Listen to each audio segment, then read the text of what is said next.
তো আসলে বাবার বাসাতে আসলে আলাদা একটা এক্সাইটমেন্ট কাজ করে। এন্ড আমরা কিন্তু একদিনের জন্য আসছিলাম, বাট এসে আমরা 2 দিন থেকে যাচ্ছি। তো আমরা গাড়ি নিয়ে যখন কোথাও বের হই, আর সাথে যদি আমার ভাইয়া থাকে, তাহলে আপনাদের ভাইকে একদমই গাড়ি চালাইতে দেয় না, আমার ভাইয়া ভয় পায়। তো আমরা লাস্ট হচ্ছে বেড়া পোর্টে যাই নাই, আমরা চলে আসছিলাম হচ্ছে নগরবাড়ি পোর্টে।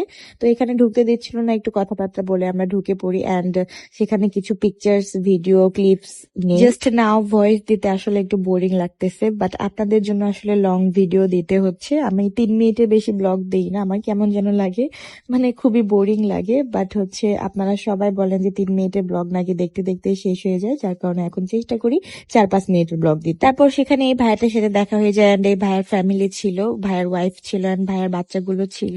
তো ভাই কিন্তু খুব ভালো কন্টেন্ট ক্রিয়েশন করে। তো ভাইয়ের পেজটা আমি ক্যাপশনে দিয়ে দিব, আপনারা খেয়াল করলে দেখতে পাবেন যে ভাইয়ের কিন্তু 2 হাত নাই, বাট সে কিন্তু খুবই ব্রিলিয়েন্ট একজন স্টুডেন্ট, এন্ড সে কিন্তু এই অবস্থাতেই মাস্টার্স কমপ্লিট করেছে। তো আপনারা যদি আগ্রহী থাকেন ভাইয়ের ব্লগ গুলো দেখবেন, তাহলে কিন্তু আমি ভাইয়ের পেজটা মেনশন করে দিব, আপনারা চাইলে দেখে আসতে পারেন। তো আজকের ব্লগটা শেষ করছি এই পর্যন্তই, সবাই ভালো থাকবেন, আল্লাহ হাফেজ।